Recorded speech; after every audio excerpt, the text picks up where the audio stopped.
Hey friends, let's do the key to the drag and drop, talking about biomagnification and threats to mangrove forests. You did a drag and drop as part of your hyperdoc as to all those ecosystem benefits, but what are some threats to mangrove forests specifically? But I guess well, and I guess also to wetlands in general. So for biomagnification, as I go up the food chain at each trophic level, there's more and more. Why? Well, let's say I spray DDT on my crops or and just in the environment in general.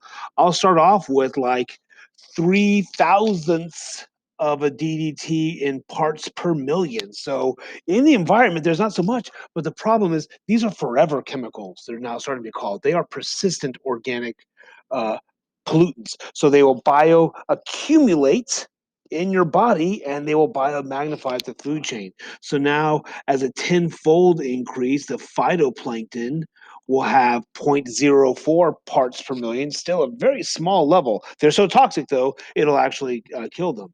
But as I keep going up the food chain by a factor of 10 each time, I'll have now I'm not in like fractions of a parts per million. Now I'm at 2 parts per million inside those large fish. And by the time the birds of prey eat it, those fish eating birds, those peregrine falcons, or in those bald eagles, by the time they consume it, it is magnified up to 5 parts per million.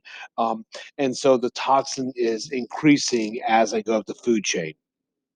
So that's a very, very important concept to wrap your heads around. Threats to mangrove forests. So apparently, the biggest threat, one of the biggest threats, is aquaculture. The way we turn fish and shrimp into food is a huge threat to mangroves. Another huge threat is just general pollution. So there's a picture of a plastic bottle here, but again, those persistent organic pollutants, the the eutrophication that happens, that can also be a threat.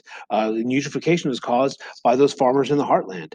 Also, just developing in the coast. People used to say like, "Oh my gosh, gross! This is a swamp. Let's turn the swamp into something good for us." Well, now we know. Well, if you do that, you're creating impervious ground cover, and whenever there's a huge rain event like that happens more and more with global climate change, the wetlands cannot absorb all of that excess water, and that development is a huge threat to develop to mangroves. One last threat is climate change. Here it is, climate change, and it's weird because the feedback cycle.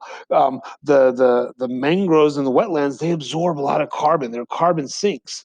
But as we develop over them and destroy them, now that carbon gets released into the air, which causes climate change. That climate change now raises the sea level. It causes salt water to come in to where there shouldn't be salt water. And now that's a double whammy. And that's destroying even more wetlands, which is releasing even more carbon, which causes even more climate change. And that becomes a vicious cycle.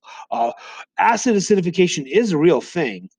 I just added this on here though. That's not really a threat that I've seen to mangroves. I've seen ocean acidification is a threat to a lot of coral reefs, and that's a threat to a lot of organisms, shelled organisms.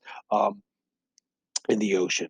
Not really a threat to mangroves, though. I just kind of threw that in there to trick you. Did I trick you? Probably not. So if you didn't get 100 on the drag and drop, make sure you watch this, and you'll be prepared for your quiz and your exam. And this is also something that's very important to know for life. So I hope this video was helpful, and I'll see you guys around. Bye.